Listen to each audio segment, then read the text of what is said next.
কত কত যুবক বাড়ির মধ্যে হাসি খুশি পাবে ঈদের বাজার করার জন্য গেছে, লাশ হয়ে বাড়ি ফিরে। ওরে বন্ধু, আজকে না হোক কালকে আপনার আমার মরতেই হবে। বাবারে কোন দিন কার ঠিকানা পড়ে যাও। কত কত মানুষ বাবা রাস্তাঘাটে মারা যাও, কত কত মানুষ বাবা রাত্রে ঘুমাইছেন সকালে মারা। ওরে বন্ধু রে, কোন দিন জানি গো আপনার আমার ডাক পড়ে যাও। এই জন্যই বলে যুবক কলেজার টুকরা যুবক, আপনার দুটা পায়ে ধরে রে বন্ধু, আপনার দুটা হাতে ধরে আপনাকে আমি অনুরোধ করি বাবা, তাকওয়া হাসিল করো আর রুহানি কানেকশন মাহবুবের লগে লাগাইয়া দাও, প্রেম লাগাইয়া দাও, ভালোবাসাটা লাগাইয়া দাও। আল্লাহর সাথে যখন ভালোবাসা হয়ে যাবে, আল্লাহর সাথে যখন প্রেম হয়ে যাবে, তখন দেখবা দুইটা হাত তুলতে দেরি গো, আমার আল্লাহ দোয়া কবুল করতে দেরি করবে না। কিন্তু আমার একটা প্রশ্ন, এই প্রশ্নটা এই জন্যই বলতেছে রে যুবক, আপনি বাবা কোন আলিম ওলামার আপনার এই কথা বলে নাই। ও ভাই, আপনি বাবা মাওলানা হন, আপনি আলিম হন, আপনি কারি হন, আপনি মুফতি হন, না না না।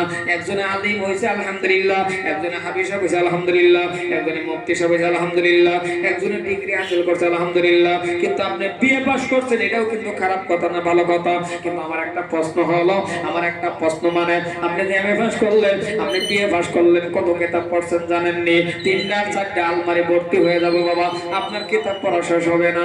এত এত কিতাব আপনি পড়তে পারলেন, এত এত কিতাবগুলি আপনি পড়লেন, এত লাম্পা লাম্পা পদ্য মুখস্থ করলেন, এত বাবা বড় বড় অঙ্ক মুখস্থ করলেন, কলিজার টুকরা যুবক, এত কিছু করতে পারলেন।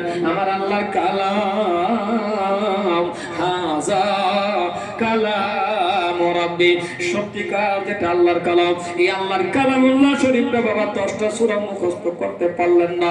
ও কলিজার টুকরা যুবক, কি জবাব দিবেন আল্লাহর কাছে? আর কি, কিন্তু আমার আল্লাহর কালাম যেটা নাকি আপনার জীবনের শেষ কথা বাবা, যেটা নাকি দুনিয়া ও আখিরাতে কবরে প্রত্যেকটা বস্তু, প্রত্যেকটা মুসলমান এবং নারীর উপরে যতটুকু ইসলাম বাবা শিক্ষা করা ফরজ, ততটুকু শিক্ষা আপনি করেন না কেন বাবা? কে বলছে কি আপনার মুফতি হওয়াই লাগবে? না না না, আপনি বিয়ে পাস করছেন রে যুবক, সাথে খালি 10টা সূরা মুখস্থ রাখেন। আর একটা কাজ করবেন কি জানেননি বাবারে, এত বড় বড় পদ্য সূত্র অঙ্ক পর্যন্ত মুখস্থ করলেন, আমার আল্লাহর কালামুল্লাহ শরীফটা ছোট ছোট কয়েকটা দোয়া আছে বাবা, এই দোয়াটা মুখস্থ করেন। আর মাত্র 4টা তাকবীর বাবা জানাজার নামাজ পড়াইতে লাগে। জানাজার নামাজ বাবা এত তাকবীর না, মাত্র সিরিফ 4টা তাকবীর দে বাবা, মাত্র 5 মিনিট অথবা 7-10 মিনিট সময় লাগে জানাজার নামাজ। ও বিএ পাস, ও মেট্রিক পাস, ও হাই সেকেন্ডারি পাস, আমার এই কথাটা আপনারা ভালো করে কান দিয়ে শুনে রাখুন, আর দিলটা নরম করে আপনি শুনেন। আপনি এমএ পাস করলেন আর জানাজার নামাজটা পড়ানো শিখলেন, পাক আর নাপাকটা জানলেন, হালাল হারামটা আপনি বাবা শিখলেন। জানাজার নামাজের মধ্যে ছোট ছোট কয়েকটা দোয়া আছে রে বাবা, এই দোয়াটা আপনি মুখস্থ করেন। কিন্তু আপনি চেষ্টা করছেন না, এত বড় বড় পদ্য মুখস্থ করলেন, এত বড় বড় অঙ্ক মুখস্থ করলেন, জানাজার মধ্যে ছোট ছোট কয়েকটা দোয়া আছে, কেন পড়লেন না? যদি এই দোয়াটি আপনি মুখস্থ করে নেন, আপনি যদি এই দোয়াটা পড়ে নেন, আপনি তো তাকবীর 4 তাকবীরের জানাজাটাও পড়তে পারলেন। একটা সময় এমন আসবে গো, একটা সময় এমন হয়ে যাবে আপনার বাবা মারা যাবে, একটা সময় এমন হবে আপনার মা মারা যাবে, আপনার দাদা মারা যাবে, আপনার দাদি মারা যাবে, আপনিও তো একদিন মারা যাবেন। কিন্তু একটা সময় আপনার বাবা মারা গেল অথবা আপনার মা মারা গেল, এইবার গেলেন আপনি মসজিদের ইমাম সাহেবের কাছে।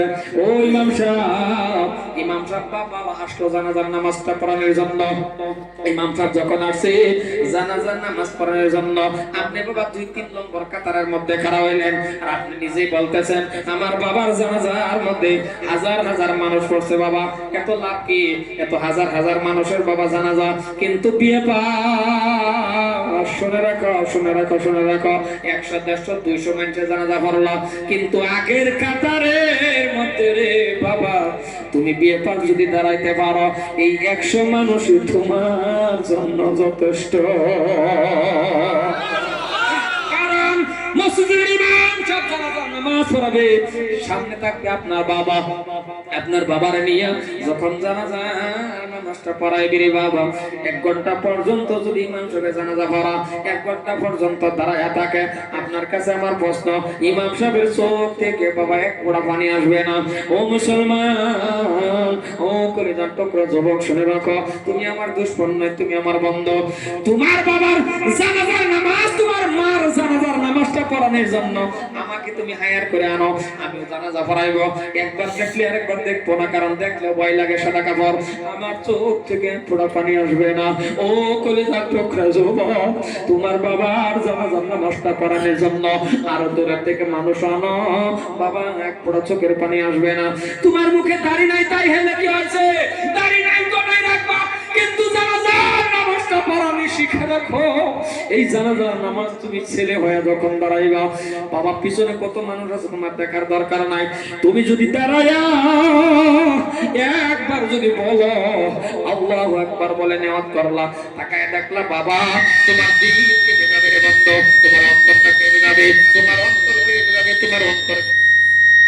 সম্মানীয় ভাইরা আমার, ও মুসলমান, কথা আপনাদের কাছে আমার অনুরোধ, দিল নরম করে কথাগুলি ভালো করে বোঝার চেষ্টা করেন রে বাবা। আল্লাহ কি ওয়াস্তে মেহেরবানি